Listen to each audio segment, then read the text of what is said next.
Bengaluru to Malaysia, Malaysia to Dubai, Dubai to London. Malaysia, Dubai, London ఇవన్నీ నా ఒకేసారి అని అంటే అవును ఒకేసారి అండి. జస్ట్ పర్ హెడ్ వచ్చేసి 60 రూపీసే. ఇంకా మనం మలేషియా, దుబాయ్, లండన్ అన్నీ చూసేయచ్చు. అదే అండి ఇక్కడ ఎగ్జిబిషన్ పెట్టారు. ఆ ఎగ్జిబిషన్లో లండన్, మలేషియా, దుబాయ్ అన్నీ ఉన్నాయంట.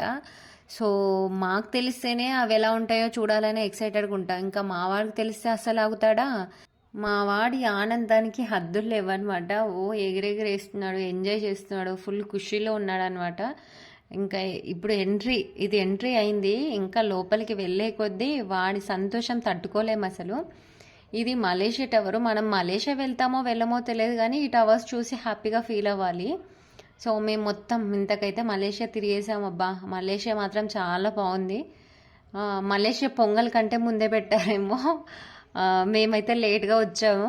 సో మలేషియా కూడా ఫీల్ అయినట్టుంది, టవర్స్ కూడా ఫీల్ అయినట్టున్నాయి మేము లేట్గా వచ్చామని. ఇక్కడికి చాలా మంది వస్తున్నారు, ఫ్యామిలీస్, పిల్లలు ఫుల్. అందరూ అయితే పిల్లలు అయితే ఫుల్ ఎంజాయ్ చేస్తున్నారు. ఈ బ్రిడ్జ్ ఎక్కాము, లండన్ కూడా వెళ్ళాము అప్పుడే. వితిన్ సెకండ్స్లో లండన్, దుబాయ్, మలేషియా తిరిగేస్తున్నాం మేము. సో ఇక్కడ ఏదో ఏమంటారు, ఇది పేపర్ క్రాఫ్ట్తో తయారు చేశారు, చాలా బాగుంది. రిబ్బన్ పేపర్ లాగా అనిపిస్తుంది మాకైతే చూసేకి. మనకైతే ఫుల్ ఇన్ఫర్మేషన్ తెలీదు, బట్ చూసేకి మాత్రం పేపరు రిబ్బన్తో చేశారు, బాగుంది. ఇలా అన్ని పోస్టర్స్ పెట్టారు. ఇంకా మేము లోపలికి వెళ్తున్నాం. మా వాడి బాధ తట్టుకోలేక లోపలికి వెళ్దాం అని అన్నారు. సో ఇక్కడ అదే లండన్ బ్రిడ్జ్, ఏదో రాజుల కాలము బంగ్లా ఉన్నట్టు ఉండింది. లోపల పోయే కొద్దీ లైటింగ్ అప్పటికి 6 అవుతుంది, లైటింగ్ వేస్తున్నారు. చాలామంది ఇంకా బ్రిడ్జ్ మీదే ఉన్నారనమాట. బ్రిడ్జ్ మీద నుంచి ఎవరు నడవట్లేదు. అక్కడ చూడండి, లండన్ బ్రిడ్జ్ నుంచి మలేషియా కనపడుతుంది, దుబాయ్ కనపడుతుంది. ఇలాంటివి ఎప్పుడైనా చూసుంటారా? ఓన్లీ ఇక్కడ మాత్రమే చూడొచ్చు మనము. బ్రిడ్జ్ ఎక్కగానే మలేషియా, దుబాయ్ కనిపించడము. సో మేము లోపలికి వెళ్తున్నాము. లోపలికి వెళ్ళే కొద్దీ ఇది మామూలుగా ఎంట్రన్స్లో ఎలాగైతే ఉందో కోటలాగా ఇక్కడ కూడా అలాగే ఉంది. సో ఇలా లోపలికి వెళ్తూ ఉంటుంటే ఇలాంటి స్టిక్కర్స్ అన్ని గోడకి అతికించుంటారు. మామూలుగా ఫారెన్లో ఉన్నట్టు లైక్ అట్లా ఉంటుందన్నమాట. ఇంకా ఫారెన్ వెళ్ళి చూస్తామో చూడమో కానీ ఈ స్టిక్కర్స్ మాత్రం అలా అతికిచ్చారు ఫారెన్లో ఉన్నట్టు. మేమైతే లోపలికి ఎంటర్ అవుతున్నాము. లోపలికి ఎంట్రీ అయ్యే కొద్దీ నాకైతే టెన్షన్ పెరిగిపోతుంది.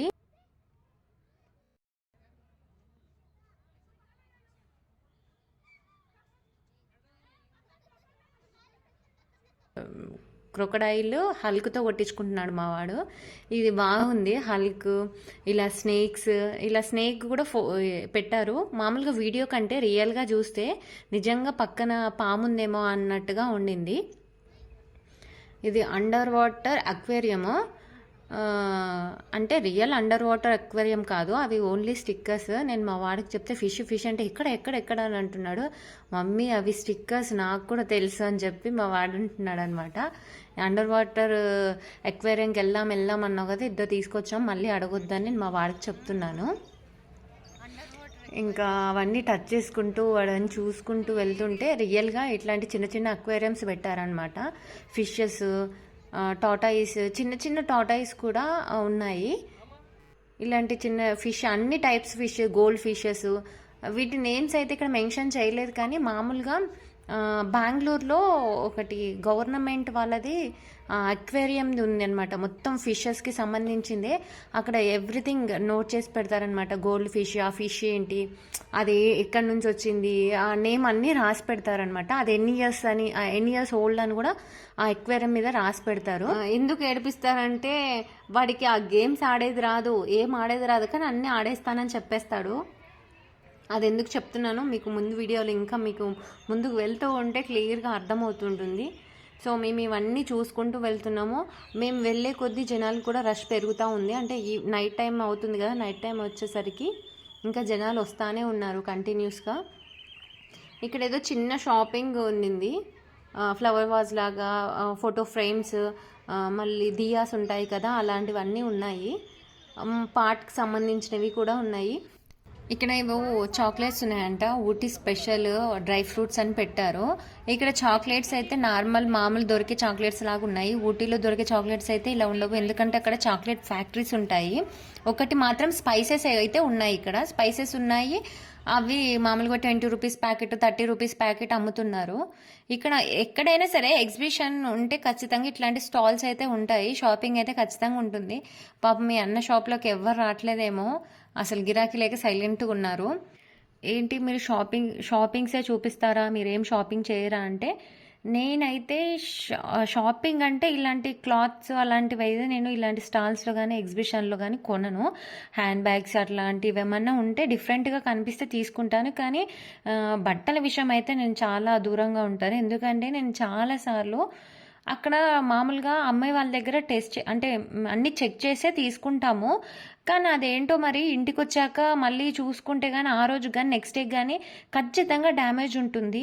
అట్లా నేను చాలాసార్లు ఫేస్ చేసిన, అందుకని ఇంక అప్పటి నుంచి ఎందుకు కొనడం అని నేను కొనలేదు. ఇలా వెళ్తూ ఉంటే స్టాల్స్ అన్నీ ఉన్నాయి. ఇక్కడ ఒక ఆవిడకి టాటో వేస్తున్నారు. టాటో ఇంకా స్టార్ట్ అవ్వలేదు, జస్ట్ పెన్తో ఫస్ట్ రాస్తున్నాడు. రాయకముందే ఆవిడ ఎక్స్ప్రెషన్ చేంజ్ అయిపోయింది. నాకు భయం వేసింది, నాకు టాటో అంటే చాలా భయము, ఎందుకంటే నా స్కిన్కి సెట్ అవ్వదు టాటో వేయించుకుంటే. నేను చాలాసార్లు వేయించుకుందాం అనుకున్నా, కానీ ఫస్ట్ మా ఇంట్లో వాళ్ళు యాక్సెప్ట్ చేయలేదన్నమాట. టాటో లేదు, గీటో లేదు, ఏం అవసరం లేదు అని. ఇక్కడ ఈయన స్నాక్స్ అమ్ముతున్నాడు కదా, ఈయన ఏమంటున్నాడు అంటే, ఫస్ట్ టేస్ట్ చేయండి, మీరు కొనకపోయినా పర్వాలేదు అంటున్నాడు. సో ఇలా వెళ్తూ ఉంటే మొత్తం స్టాల్స్ అయితే ఉంటాయి. ఇదేదో హైదరాబాద్ పికిల్ అని మా వాడు చూసి, మమ్మీ హైదరాబాద్ పికిల్ అంట అంటే, సరే అని చూద్దామని టేస్ట్ చూస్తున్నాం. హైదరాబాద్ పికిల్ అంటే ఊరికే కారం వేయరు, టేస్ట్ కూడా ఉంటుంది. అసలు అది ఏం బాగలేదు నిజంగా. అన్ని రకాలుగా పికిల్ పెట్టారు కానీ ఒక్కటి కూడా టేస్ట్ లేదు. ఇక్కడైతే అన్ని మాస్కులు ఉన్నాయి, హల్క్ అని, స్పైడర్ మ్యాన్ అని, ఐరన్ మ్యాన్ అని, లయన్, టైగర్, ఇవన్నీ చూస్తే మా వాడు ఆగుతాడా? వాడైతే ఒకటి తగిలిచ్చేసుకున్నాడు. ఇంకా మేమైతే ముందుకు వెళ్తూ ఉన్నామంటే, వద్దులే నాకేం నచ్చలేదు, ఇదంతా ఊడిపోతుందని చెప్పి మళ్ళీ అక్కడే పడేసి వచ్చాడు వాడు. ఇది హల్వా అని ఎలా అమ్ముతున్నారో చూడండి. మావారేమో ఇదే రేగిపల్లది అని చెప్పి అంటున్నాడు, కాదు అది హల్వా అని నేను చెప్తున్నాను. ఇక్కడ వుడ్తో తయారు చేసిన టాయ్స్ అమ్ముతున్నారు. ఈయనైతే చాలా ఎక్కువ రేట్ చెప్పేస్తున్నాడు. నేను మామూలుగా వేరే దగ్గర చూసినవి మాత్రం చాలా తక్కువ ప్రైస్ చెప్తున్నాడు, ఈయన అవి ఇంకా డబల్ చెప్తున్నారు. సరే అని ఇక్కడ రంగోలి వేస్తున్నాడు, ఎంత నీట్గా వేస్తున్నాడు ఆయన. అలా వేస్తుంటే, ఆయన వేస్తున్న విధానం చూస్తుంటే మనకే అది తీసుకోవాలనిపిస్తుంది, అంత బాగున్నాయి. ఇక ఆయన బాక్స్ కూడా ఓపెన్ చేసి ఏమేమి వస్తాయనేది చూపిస్తున్నాడు. ఆయన ఎంత ఈజీగా వేస్తున్నాడు, టక్క టక్క టక్క అని వేసేస్తున్నాడు, ఎంత నీట్గా వస్తుందో. డిజైన్స్ కూడా క్లియర్గా వస్తున్నాయి. ఆయన టెస్ట్ ఇస్తున్నాడు ఆ బాక్సులో, లోపల ఏమేమి వస్తాయి, ఏ డిజైన్స్ వస్తాయని చెప్పి. ఆ బాక్స్ వచ్చేసి 150 రూపీస్ చెప్పాడు ఆయన.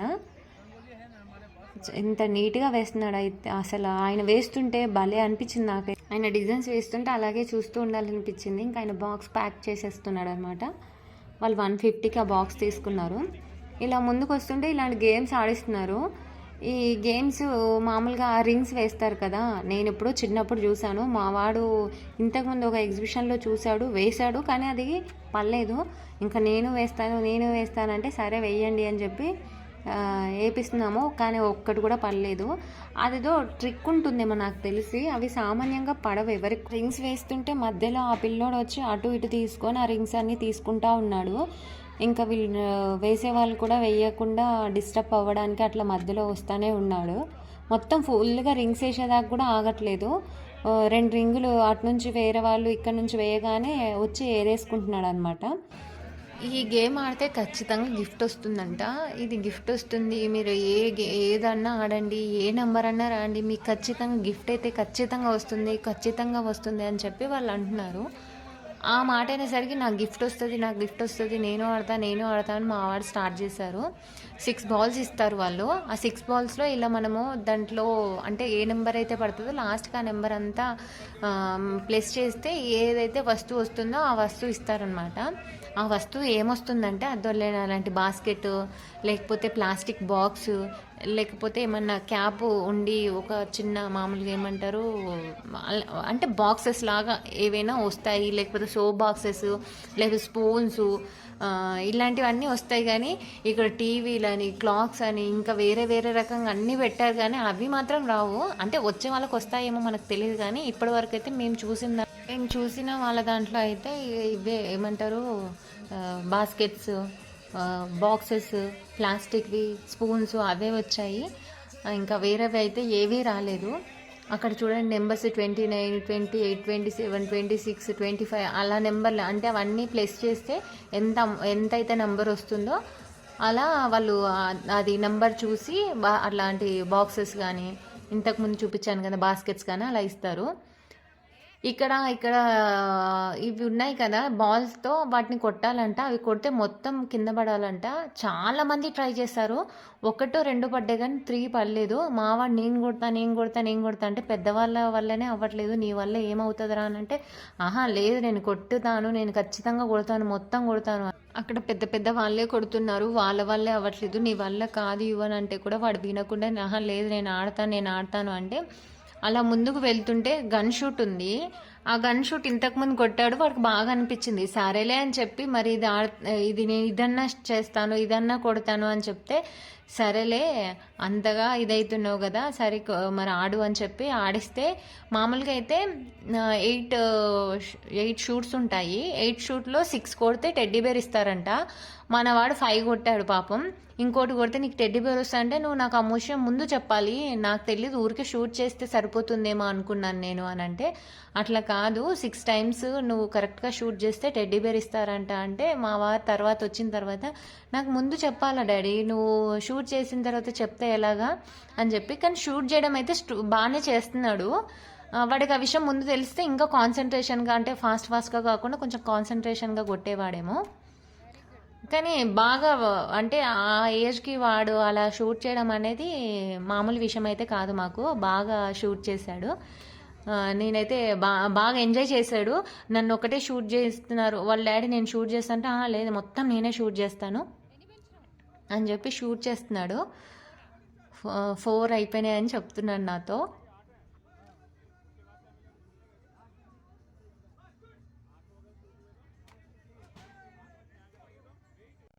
సో మేము ఇంకా ముందుకు వచ్చేసాము. ఇలాంటి జార్స్ అలాంటి, మా వాడు ఇంతకుముందు జార్ చూస్తే దాని మీద డోరామాన్ జార్ ఉందంట. వాడు వచ్చి మమ్మీ ఇక్కడ డోరామాన్ జార్ ఉందేమో చూడు, అది ఉంటే తీసుకుందాము అని అన్నాడు. కానీ వెతికాము, అదైతే లేదు. అది ఉంటే తీసుకునే వాళ్ళము. అదేదో డోరామాన్ జార్ ఉండిందంట. సో ఎగ్జిబిషన్లోకి వచ్చాము. అసలు సినిమా ఇప్పుడు స్టార్ట్ అయింది. ఇంకోటి ఏంటంటే మేము జైంట్ వీల్ ఎక్కాము. నేను నా లైఫ్లో ఫస్ట్ టైం నేను జైంట్ వీల్ ఇప్పటివరకు ఎక్కలేదు. అంటే అది ఎలా ఉంటుందనేది కూడా నేను ఎక్స్పీరియన్స్ చేయలేదు. నేనేదో మామూలుగా కింద అది వెళ్దాము, ఇవన్నీ జైంట్ వీల్ అదైతే కళ్ళు తిరుగుతాయేమో వద్దులే అని చెప్తే, మా వారు వినకుండా చాలా బాగుంటుంది మీరు ఎక్కారా అంటే, నేను చాలా టైమ్స్ ఎక్కాను అని అన్నాడు. మేము పెళ్ళైనప్పటి నుంచి అయితే నేను ఎప్పుడు ఎక్కలేదు, మా వారు కూడా ఎక్కలేదు. అంటే నేను ఎక్కాను కదా, అందుకని నేను భయపడతానని ఆయన ఎక్కలేదు. ఈసారి మాత్రం ఎక్కాల్సిందని ఫిక్స్ అయ్యాము. మా వాడు కూడా ఇప్పటి వరకు ఎప్పుడు జాయింట్ వీల్ ఎక్కలేదు. మా వారు కూడా వాడు ఎక్కుతాడు, వెళ్దాము బాగుంటుంది అని చెప్పన్నారు. సరే నేను కూడా ఎప్పుడు ఎక్కలేదు కదా అని నేను కూడా హ్యాపీనెస్ తోటి కొంచెం ధైర్యంగా కొంచెం భయంగానే వెళ్ళాను.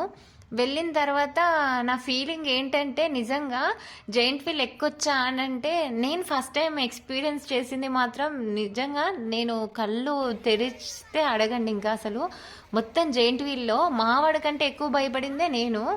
మావాడు నన్ను అయితే గట్టిగా పట్టుకున్నాడు. మా వారు చెప్తున్నారు, కళ్ళు తెరిచి చూస్తే కదా నీకు తెలిసేది, జైంట్ వీల్ కూడా ఎలా తిరుగుతుందో అనేది నీకు కూడా తెలుస్తుంది కదా, నువ్వు ఫస్ట్ కళ్ళు ఓపెన్ చేసి చూడు తెలుస్తుంది అని అంటే, అసలు మా వాడైతే 1/2 అవర్ ఏడ్చాడేమో. కానీ నేను జైంట్ వీల్ ఎంతసేపు తిరిగిందో అంతసేపు ఏడ్చినట్టు అయిపోయింది నా పరిస్థితి. చాలా భయం వేసింది నాకు. నేను ఫస్ట్ టైం ఎక్కాను కదా, నేనైతే ఫుల్గా కళ్ళు మూసుకున్నాను. ఎప్పుడైతే స్లోగా అవుతుందో అప్పుడు కళ్ళు తెరిచి చూశాను. మా హస్బెండ్ అంటున్నారు, వాడు హాఫ్ అన్ అవర్ ఏడ్చాడు కానీ వాడన్నా కళ్ళు తెరిచి చూస్తున్నాడు కానీ నువ్వు కళ్ళు మూసుకొని ఇంకా కళ్ళు మూసుకుంటే ఏం కనిపిస్తుంది, కళ్ళు తెరిచి చూడు అని చెప్తున్నాడు. కానీ నిజంగా నాకు చాలా భయం వేస్తుంది.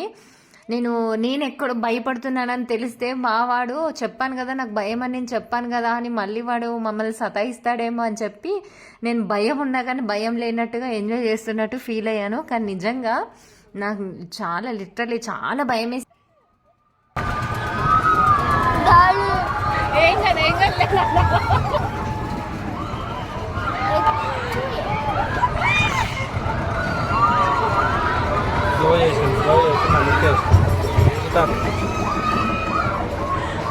వాడు కావాలనే చేస్తాడు కదా ఇట్లా.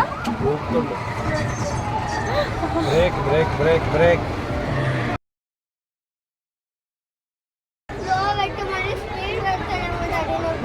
మాకైతే చాలా భయం వేస్తుంది. కానీ మా వారు ఏం చెప్తున్నారంటే స్లో చేశారు, బ్రేక్ వేశారు, ఇప్పుడు స్లోగా తీసుకెళ్తారు, మనల్ని ఫస్ట్ దించుతారు అన్నీ చెప్తున్నారు. కానీ మాకు మాత్రం భయం పోవట్లేదు.